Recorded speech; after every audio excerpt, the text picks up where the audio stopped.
Bonsoir, citation du soir. Bonsoir à vous. Je vais commencer par la citation du soir.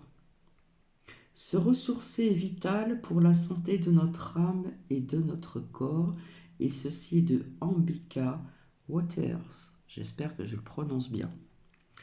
Petit cappuccino à la vôtre. Donc, je voulais revenir pour une espèce de chose là qui m'a mis un commentaire. Bref, je reviendrai ultérieurement sur ceci. J'espère que vous allez bien. Donc, nous sommes bien le samedi, donc 27 avril 2024. Et j'avais du temps un petit peu devant moi, voilà. Donc, j'espère que vous allez bien. Et puis donc petit cappuccino pour pas changer, donc à la vôtre. Je fais coucou aux personnes qui sont présentes et qui me laissent des commentaires également.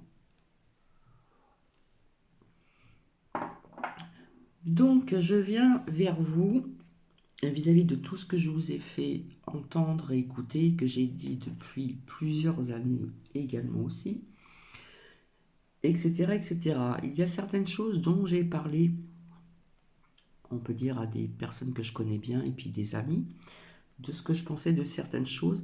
Ce qui va suivre, donc à écouter et à visionner aussi. Alors, comme je le dis tout le temps, on en prend et on en laisse. Donc, je ne sais pas si vous avez constaté ce qui se passe depuis plusieurs années, hein, ça va de pis en pis. Comment dire, quand on voit vraiment ce qui se passe hein, depuis quelque temps, etc. Je vous avais parlé aussi il y a un certain temps de ça, et souvent je le dis quand il le faut, au moment opportun. Euh, je vous avais dit qu'il y avait certains présidents hésitants, qui étaient au courant euh, de personnes, des êtres, comment dire, d'autres espèces venues d'ailleurs, d'accord? Voilà, donc j'ose, oui, j'ose vous faire écouter donc et visionner euh, Anunnaki reptilien, l'origine du mythe. Oui, j'ose et j'ose. Voilà, parce que je me pose plein de questions depuis un certain temps via tout ce qui s'est passé et ce qui se passe encore, parce que j'ai vu encore des nouvelles lois, des choses comme ça, etc. etc. Euh, bon, les personnes qui ne croient pas aux êtres d'ailleurs, ce n'est pas la peine de regarder, voilà, je le dis à l'avance. Mais bon, Cathy, elle s'est posé des questions quand même depuis quelques années quand même. J'ai échangé aussi avec certaines personnes et je leur ai dit, moi je pense ceci, je pense cela, Cathy pense ceci, pense cela. Et comme on dit, on en prend et on en laisse, hein. Donc voilà. Alors,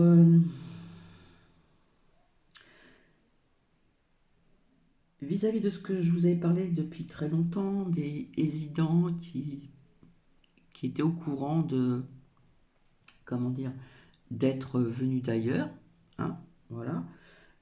Si on met bout à bout ce que je vous ai fait écouter et visionner depuis très longtemps, hein, parce que j'ai fait aussi des écoutes et à visionner aussi quelque temps encore bien en arrière, eh bien on peut se poser quand même des questions. Genre quelques personnes de ce monde politique, etc., etc. J'ose pas trop en dire non plus, mais bon, je pense que vous comprendrez, vous allez comprendre quand vous allez visionner et écouter.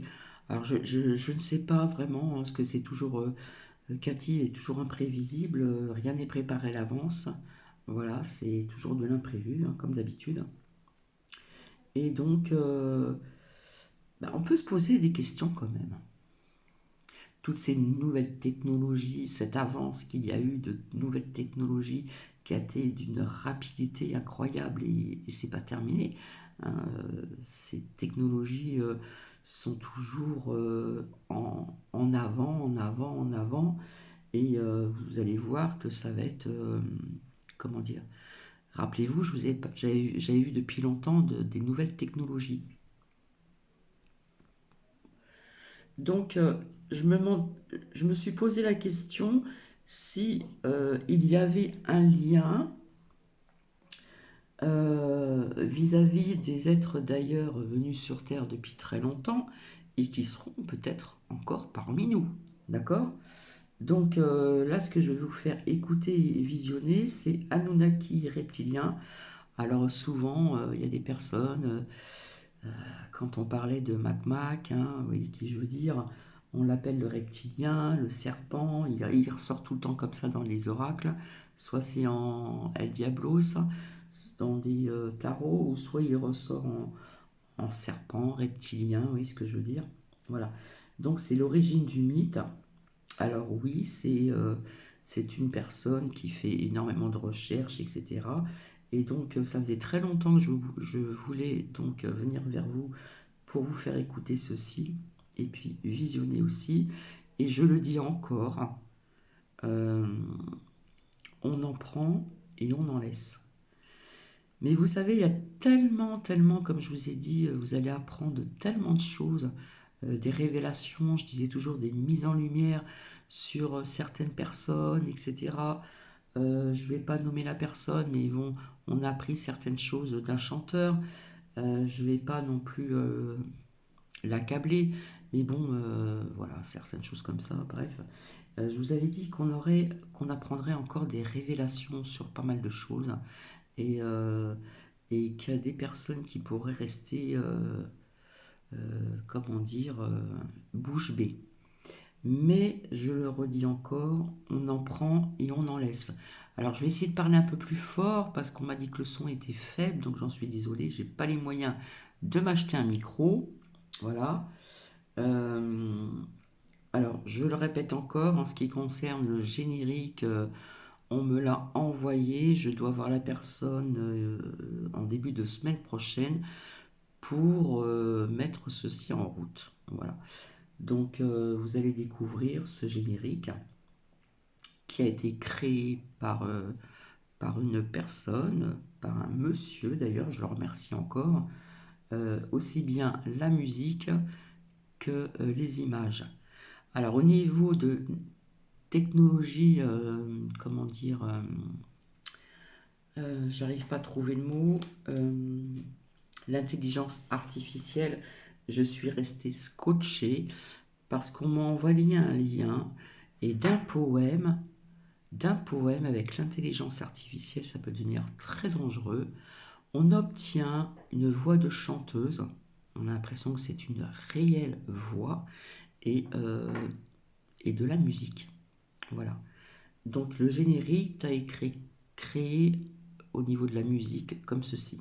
Voilà. Donc je vais finir mon cappuccino.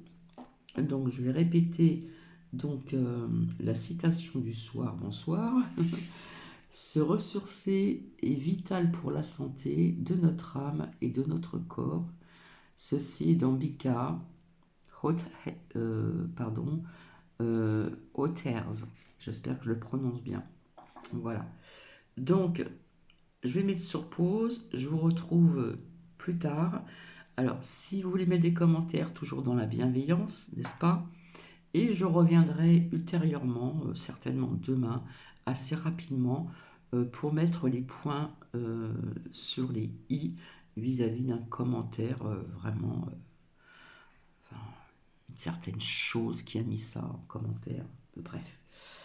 Enfin, je préfère encore dire mes points de vue, vous faire visionner, écouter certaines choses qui me parlent, qui peuvent parler à d'autres personnes et d'autres non, que de vendre, j'en parlerai plus en profondeur, des parfums soi-disant euh, qui amèneraient de l'argent. Et ça s'appelle de l'arnaque. D'accord? Voilà. Comme ça, c'est dit. Ça sera quand même pour prévenir certaines personnes qui sont influençables, qui sont faibles, etc., etc. Je mets sur pause et je vous dis donc très bonne écoute, bon visionnage et faut faire la part des choses. Voilà, tout simplement. Voilà, vous voyez, je vous fais un petit coucou. À tout à l'heure.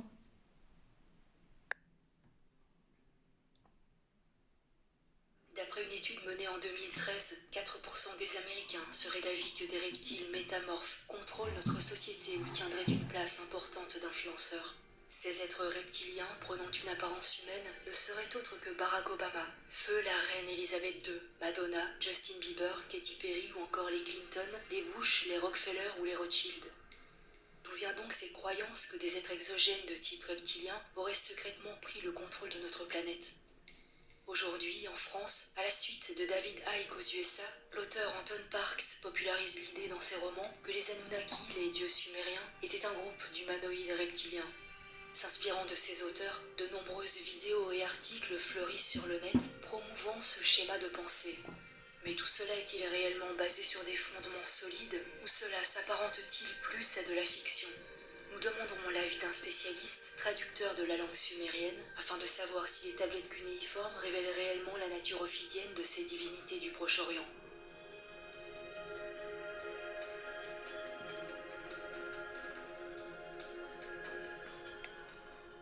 En 2001, David Icke, ancien footballeur et journaliste sportif, publie le premier tome de la série de livres Le plus grand secret, dans lequel il affirme que le monde est dirigé par une race de reptiliens ayant la capacité de prendre l'apparence humaine. Cet ouvrage popularise de manière fulgurante l'idée que des êtres ophidiens ou extranéens, comme il les nomme, colonisèrent la Terre et donnèrent souche dans le but de contrôler notre planète.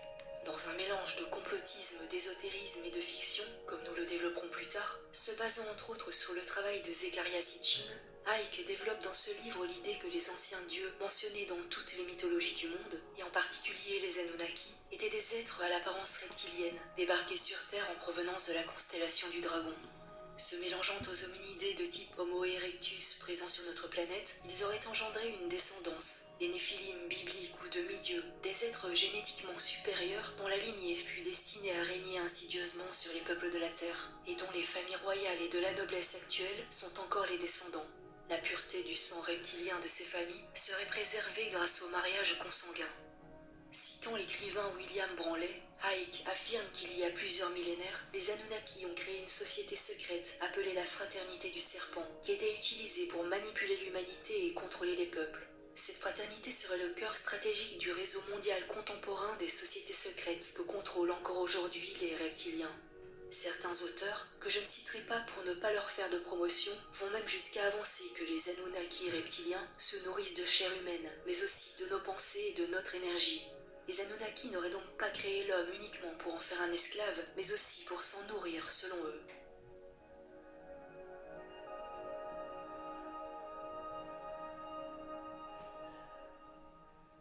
J'ai lu attentivement Le plus grand secret de David Icke, et aucune référence à des textes anciens concernant les Anunnaki n'est jamais faite. À la page 45, nous pouvons lire: en compilant la masse de preuves, de points de vue, de recherches et d'opinions que j'ai lues ou entendues presque quotidiennement ces dernières années, je pressens que les Anunnaki sont une race provenant d'une souche génétiquement reptilienne.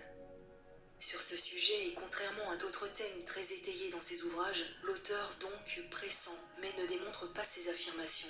Il n'est jamais fait mention d'une quelconque référence, et le texte du livre nous laisse comprendre qu'il ne s'agit que d'un ressenti, se basant également sur des témoignages de personnes ayant assisté à des événements ufologiques et mis en relation avec ce qu'elles décrivent comme des hommes lézards ou des hommes serpents.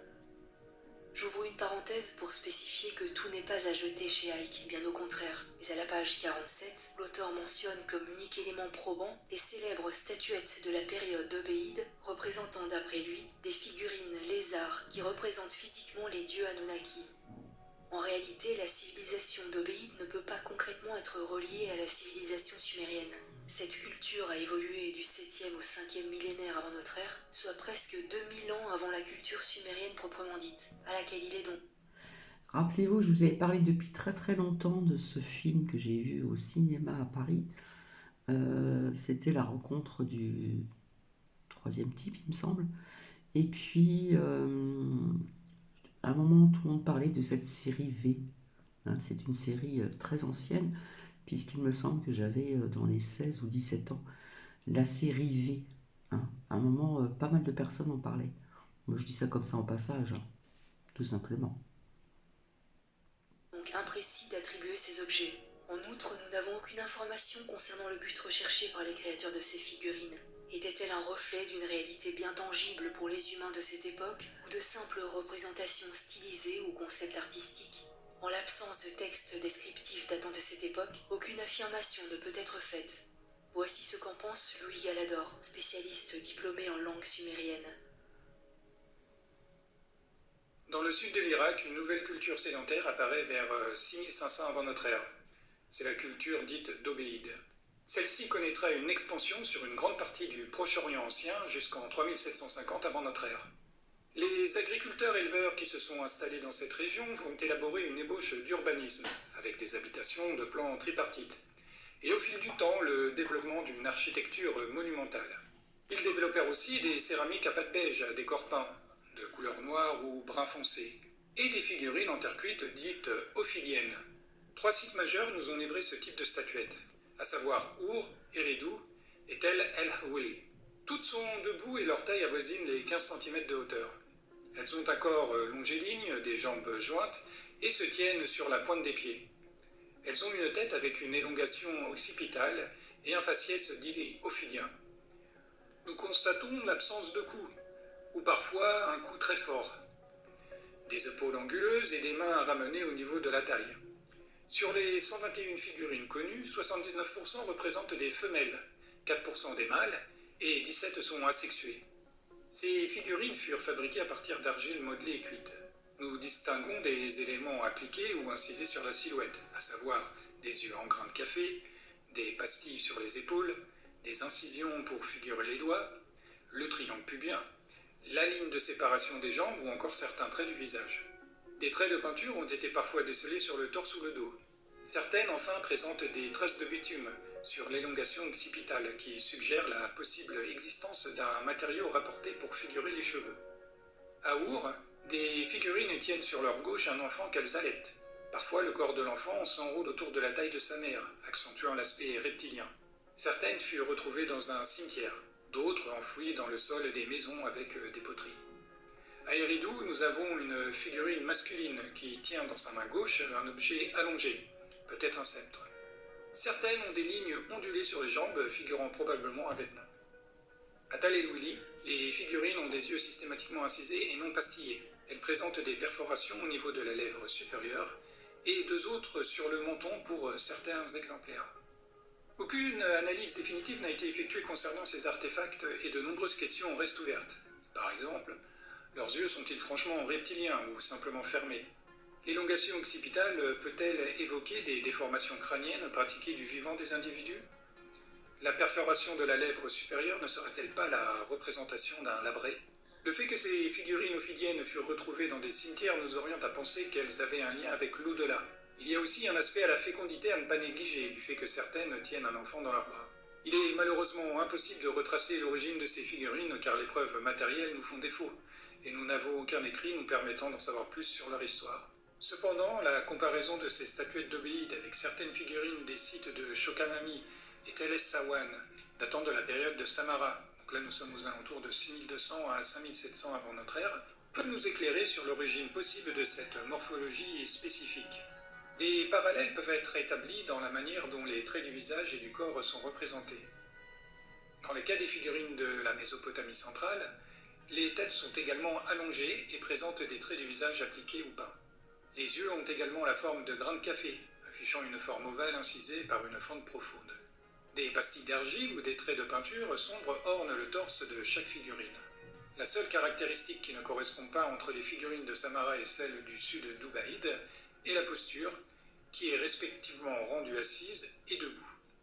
Pour le reste, les caractéristiques morphologiques et les détails des figurines correspondent, et nous pouvons suggérer que l'origine de la morphologie des statuettes d'Ubaïd pourrait provenir de la Mésopotamie centrale samarienne. Comme nous l'avons vu, ces statuettes semblent avoir été des objets utilisés du vivant du défunt, et non des artefacts créés uniquement pour des rites funéraires.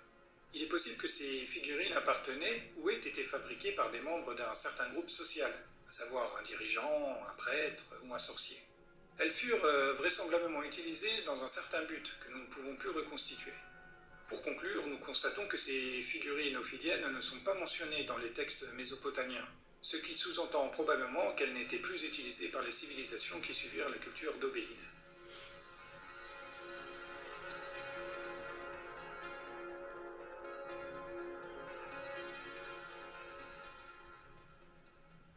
créatures hybrides ont fasciné de tout temps, laissant place à une imagination romanesque débordante pour les mettre en scène. En 1781, Nicolas Rétif de la Bretonne publie La découverte australe par un homme volant, roman utopique dans lequel il décrit l'histoire d'un homme possesseur d'une machine volante, lui permettant d'aller vivre sur le mont inaccessible, endroit que l'on ne peut atteindre que par les airs. Il y fonde avec sa femme une société indépendante. En allant explorer par les airs l'univers qui l'entoure, il découvre avec son fils un archipel d'îles dont chacune est habitée par des êtres fantastiques, mi-hommes, mi-animaux, dont une race d'hommes serpents qu'ils ne parviendront jamais à civiliser. En 1864, Jules Verne publiait Voyage au centre de la Terre, roman dans lequel il développait l'idée que des races de dinosaures avaient pu survivre de manière souterraine depuis 65 millions d'années.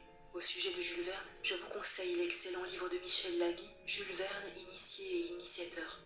Mais comment a-t-on pu passer des hommes serpents des anciens mythes à la promotion contemporaine de l'homme lézard, trônant secrètement au sommet de la pyramide du pouvoir ? Parmi les chercheurs qui se sont intéressés à la figure des reptiliens, certains y voient une origine relativement récente, issue de la pop culture, plus précisément issue du magazine américain Weird Tales, célèbre pour avoir publié dans ses pages des récits et nouvelles appartenant principalement au genre du fantastique et de la fantaisie, véritable sanctuaire des premiers reptiliens. Dans ce type de littérature, les reptiliens sont le plus souvent décrits comme une race très ancienne, bien plus vieille que l'humanité. Ils ont autrefois régné sur le monde avant l'apparition des peuples à sang chaud, rappelant ainsi que l'âge des reptiles a précédé l'âge des mammifères. Publié dans Weird Tales en février 1927, The Atomic Conquerors d'Edmond Hamilton présentait une étrange hybridation entre l'idée théosophique des races civilisatrices préhistoriques, l'imaginaire des mondes perdus et celui de l'invasion martienne. 2 ans plus tard, Hamilton reprend le thème de l'invasion reptilienne dans le contexte de la Terre creuse, dans The Abyssal Invaders, où une armée souterraine de dinosaures contrôlée par des hommes lézards s'abat sur une petite ville de l'Illinois. En 1929, Robert Howard publie dans Weird Tales The Shadow Kingdom, récit d'heroic fantasy, première œuvre de fiction dans laquelle intervient une race reptilienne métamorphe, probablement une source d'inspiration importante pour David Icke. Dans ce récit, Kull, un barbare venu de l'Atlantide, est devenu roi de Valusia. Dans un climat de trahison permanente, il doit affronter une menace singulière, les hommes serpents, qui se sont infiltrés dans son palais. Il s'agit des derniers descendants de la race préhumaine qui fonda jadis Valusia et qui dirigent encore le royaume dans l'ombre, utilisant le culte du serpent comme alibi et usant de leur capacité à prendre la forme qu'ils souhaitent, remplaçant ainsi les membres du gouvernement. Ils complotent pour substituer Kull par l'un des leurs, comme ils le firent avec ses prédécesseurs. Mais la première variation significative sur le thème des reptiliens provient d'un classique du genre littéraire des mondes perdus, Au cœur de la Terre, première partie du cycle de Pellucidar paru en 1914, du créateur de Tarzan, Edgar Rice Burroughs. On ressent dans ce texte l'inspiration de Jules Verne, mais aussi l'idée obsédante de la Terre creuse et de la vie parallèle à celle de la surface qui aurait pu s'y développer. Dans ce roman, le jeune David Innes et le vénérable Abner Perry testent une machine de forage dans le désert du Sahara. La machine dans laquelle ils se trouvent ne pouvant pas se retourner pour remonter à la surface, ils traversent la croûte terrestre sur une distance de 800 km. Ils découvrent alors que l'intérieur de la Terre contient un univers à part entière, le continent de Pellucidar, peuplé entre autres par les Mahars, une race cruelle de reptiles volants intelligents. À Pellucidar, l'évolution s'est poursuivie selon une voie entièrement différente de celle que nous connaissons à la surface de la Terre, où de terribles convulsions naturelles ont anéanti des espèces entières à maintes et maintes reprises. Sans ces catastrophes planétaires, quelques monstres de l'époque saurozoïque pourraient fort bien régner sur le globe. Nous observons ici ce qui aurait pu se passer dans notre propre histoire si les mêmes conditions avaient été remplies. La vie sur Pellucidar est infiniment plus jeune que sur la croûte extérieure. Ici, l'homme a tout juste atteint l'ère correspondant à l'âge de pierre, mais ces reptiles ont continué de progresser pendant des centaines de millions d'années. L'anthropomorphisation de ces créatures, les Mahars, est marquée par les formes de socialisation et de contrôle. Ils sont dotés d'un langage, de l'écriture et accumulent les archives anciennes de leur race dans une vaste bibliothèque. À Pellucidar, ces reptiles, les Mahars, ne sont pas des monstres, ils sont la race dominante. Les humains sont les monstres, les ordres inférieurs. Certaines races de Mahars se nourrissent d'hommes, ils les élèvent en grand nombre comme nous élevons du bétail, et quand ils sont bien gras, ils les tuent et les mangent, ou les utilisent pour des sacrifices. Par là, Burroughs inaugure le type du reptilien sadique dont s'inspirera plus tard David Icke. On peut penser que Lovecraft fut inspiré par les mares de Burroughs pour rédiger la nouvelle La Cité sans nom, publiée pour la première fois en 1921, puis en 1938 dans la revue Weird Tales. Dans cette histoire, un homme découvre une cité abandonnée dans le désert, composée d'habitations et de temples très anciens. Il s'agit d'un vestige d'une civilisation disparue. Dans le temple principal, le héros découvre une série de corps momifiés exposés dans des caissons de verre. Donner une idée de ces monstres serait impossible. On eût dit des reptiles dont le corps évoquait en partie le phoque, en partie le crocodile, mais le plus souvent rien de ce que connaissent le naturaliste ou le paléontologue. Leur taille était à peu près celle d'un homme, pas très grand, et leurs pattes de devant se terminaient par des pieds délicats, semblables à des mains et à des doigts humains. Mais le plus étrange était la forme de leur tête, qui violait tous les principes biologiques connus. Les cornes, l'absence de nez et la forme de la mâchoire, qui rappelait celle du crocodile, empêchaient de placer ces êtres dans une catégorie bien définie. Je m'interrogeais un moment sur la réalité de ces momies, dans le vague soupçon qu'elles n'étaient que des idoles artificielles. Mais j'estimais finalement qu'il s'agissait d'espèces paléontologiques, contemporaines de la cité sans nom. Citons également le roman Le visage dans l'abîme de l'auteur américain Abraham Merritt, publié en 1931. Dans ce récit, le héros Nicolas Gredon, à la recherche d'un ancien trésor inca, est confronté à la mère serpent, inspirée de la figure mythologique de la femme serpent.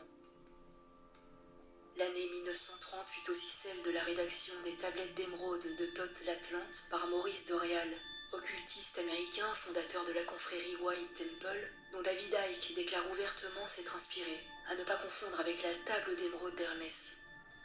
Doreal aurait été missionné par la Grande Loge Blanche pour récupérer d'anciennes tablettes datant de 36 000 ans dans une pyramide du Yucatan et de les rapporter dans une salle secrète sous la Grande Pyramide de Gizeh. Il en aurait profité pour les traduire de la langue atlante à l'anglais et il faut signaler que personne ne les a jamais vues. D'après Doreal, Thoth était un prêtre roi atlante ayant migré vers l'Égypte au moment du cataclysme. Dans ses tablettes de Thoth l'Atlante, Doreal affirme notamment qu'une race reptilienne métamorphe vivrait dans des villes souterraines et interagirait à la surface dans un but de contrôle en prenant une apparence humaine. Cela ne vous rappelle rien ? Je parle des jours du royaume des ombres, je parle de la venue des enfants de l'ombre. Ils furent appelés des grandes profondeurs par la sagesse des hommes de la terre. Ils furent appelés dans le but de gagner un grand pouvoir. Sous la forme de l'homme, ils sont parmi nous, mais seulement vus en apparence comme des hommes. Ils avaient des têtes de serpents quand le déguisement était enlevé, mais ils apparaissaient à l'homme comme des hommes parmi les hommes. Ils se sont infiltrés dans les conseils, prennent des formes semblables aux hommes, tuant par leurs arts les chefs des royaumes, prenant leur forme et dominant les hommes. Maurice Doreal et son texte Les tablettes d'émeraude de Thoth l'Atlante, source assumée de David Icke dans l'élaboration de ses théories, s'inscrit dans la lignée des auteurs de la revue Weird Tales de son époque, à la différence qu'il fait passer son œuvre pour un récit véridique. Les éléments utilisés par Doreal sont semblables à ceux de ses collègues romanciers des années 30, les reptiliens, la terre creuse, l'ésotérisme, l'idée d'être dirigé par un gouvernement invisible métamorphe. Cet ensemble d'éléments que reprendra également dans sa presque totalité l'écrivain Anton Parks, connu notamment pour les chroniques de Girku ou Eden. Dans la lignée de David Icke, dont il s'est très probablement en partie inspiré, Anton Parks soutient dans ses livres que les Anunnaki sont des êtres reptiliens, principalement à travers son interprétation personnelle des textes anciens, en particulier des tablettes sumériennes. Il relate également dans plusieurs interviews les visions dont il est victime depuis l'adolescence et sur lesquelles il se base dans la rédaction de ses ouvrages. Dans ses ouvrages, Anton Parks fait couramment référence au terme Ushungal. Il affirme que les Ushungal sont une race extraterrestre ancienne qui aurait joué un rôle important dans l'histoire de la Terre et de l'humanité. Selon sa théorie, les Ushungal étaient des êtres reptiliens qui ont eu des interactions avec les premiers humains et auraient influencé le développement de la civilisation humaine. Mais qu'en pense notre spécialiste de la culture mésopotamienne, Louis Galador ? Usungal, dont le nom se traduit par grand dragon, est un des 3 serpents à cornes de la mythologie akkadienne, aux côtés du Bashmu et du Mushmahu. Il était généralement identifié comme un lion-dragon, probablement ailé, marchant sur 4 pattes. C'était aussi le vizir du dieu Ninkilim, ou un nom pour désigner Marduk. Dans l'Enuma Elish, cet animal aurait été créé par la déesse primordiale Tiamat pour combattre les Anuna. Dans la poésie sumérienne, l'Ushungal peut être une métaphore d'un dieu ou d'un roi. C'est un terme d'éloge et pas nécessairement mauvais ou désagréable. Nous avons un exemple dans le poème intitulé Un Tigi à Ninurta en faveur de Shulgi. Datant du règne de ce souverain, soit aux environs de 2094 à 2047 avant notre ère. Ce texte fut reconstitué à partir des tablettes CBS 11325, CBS 11348, CBS 11362 et CBS 11367. Le récit s'ouvre sur l'éloge au dieu Ninurta, où celui-ci est assimilé à des animaux mythiques comme par exemple l'Ushumgal. Alors nous avons dans ce texte « Seigneur, la royauté est parfaite avec toi. Conseiller l'Ushumgal du pays. Ninurta, la grande muraille de Nippur. » Donc cet animal représentait la violence de la tempête et des éclairs. Ce tigi confirme que Ninurta absorbait les attributs de cet animal mythique. Les dieux mésopotamiens étaient souvent escortés par ces animaux fantastiques, ou montés sur le dos de lions ou de taureaux. Ces illustrations sous-entendaient que la divinité avait pris le dessus sur l'animal, symbolisant la puissance et la férocité. Les Anunnaki réussirent donc à dominer puis à apprivoiser les forces de la nature évoquées par ces animaux. On ne peut donc affirmer que les Anunnaki étaient physiquement des Ushumgal, car les premiers étaient anthropomorphes, tandis que les derniers étaient des animaux fantastiques à quatre pattes. Malgré une lecture attentive de certains ouvrages d'Anton Parks, j'ai été étonné de ne trouver quasiment aucune mention des tablettes sumériennes en question. Il cite toutefois la tablette CBS 8322, page 144 de Éden, nous proposant cette traduction.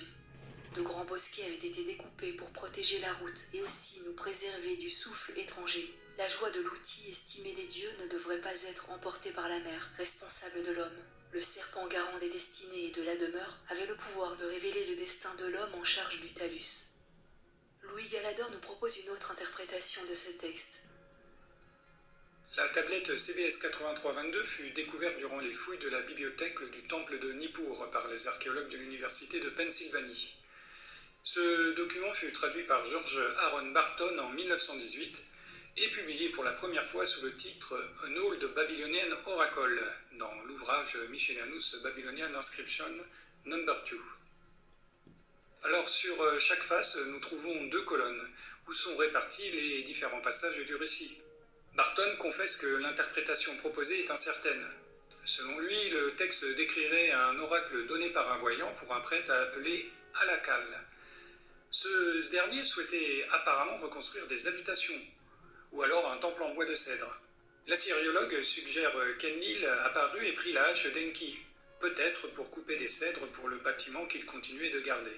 Alakal supplie alors les Anunnaki, en particulier le dieu lune Nana, de protéger les habitations de cèdre. Ce dernier répondit favorablement à sa requête et l'exalta en le nommant le prince barbu. Selon la théorie des reptiliens, cette tablette mentionnerait un serpent responsable d'un domaine divin et d'un jardin. Le reptiloïde en question serait mentionné en ligne 5 de la colonne 1 de la face A. Alors un de ces auteurs nous propose la translittération Nam-Mush-E, qui se traduirait selon lui par le serpent garant des destinées et de la demeure. Alors si Nam peut désigner le destin et Mush un serpent, le dernier signe n'est pas « et », c'est-à-dire peut-être un négatif ou un directif selon cet auteur.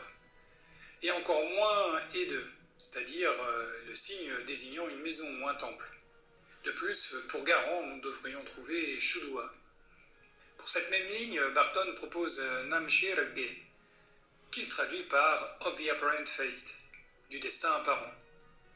Alors la dernière translittération en date de ce document se trouve dans le site du CDLI.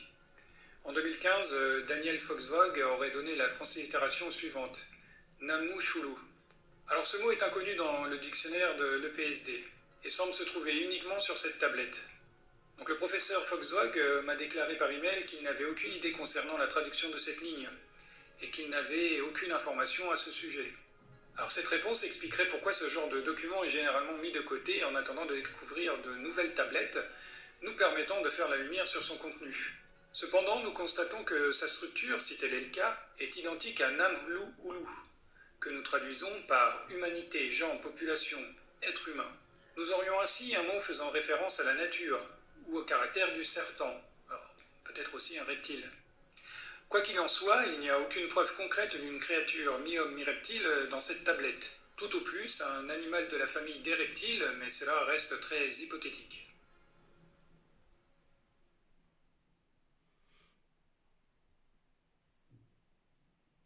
En conclusion, il est essentiel d'examiner de manière objective les données disponibles et de rester ouvert à la révision de nos croyances à mesure que de nouvelles informations émergent.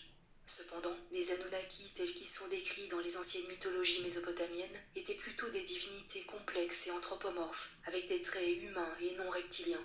Les reptiliens en tant que concept ont trouvé leur place dans la culture populaire et les théories du complot, mais ils ne sont pas une réalité établie. En fin de compte, la question de l'existence des reptiliens reste une croyance personnelle, mais il est essentiel de se baser sur des textes d'époque pour évaluer la validité de ces informations. Textes qui ne décrivent jamais de manière concrète l'existence d'une race de dieux ophidiens. Un grand merci à Louis Galador pour ses interventions passionnantes. Vous pouvez trouver tous ces livres en vente sur Amazon en cliquant sur le lien dans la description de cette vidéo. N'oubliez pas de mettre un like si la vidéo vous a plu. Abonnez-vous. Donc voici, alors en tout, avec mon petit blablabla, ça fait 35 minutes et quelques secondes. Donc j'ai trouvé cela intéressant, ça faisait très longtemps que je voulais le partager. Je n'ai jamais osé, et là, j'ai osé. J'ose. Voilà, comme ça vous savez tout. Comme je le dis tout le temps, je le répète encore, on en prend et on en laisse.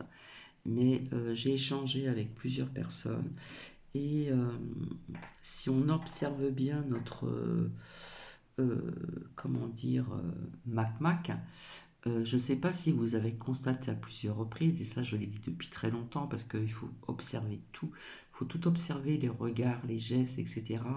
Il a un regard froid, il fait froid, j'ai l'impression qu'il n'a pas de cœur, et bien d'autres choses encore. Au niveau des battements des cils aussi, j'ai constaté qu'il y en avait très peu lorsque il venait pour blablater, voilà.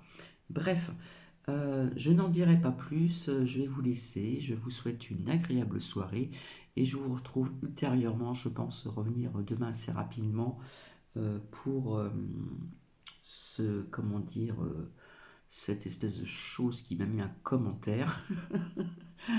Je rigole, bref, en attendant, je vous fais des bisous et je vous dis à très bientôt, au revoir.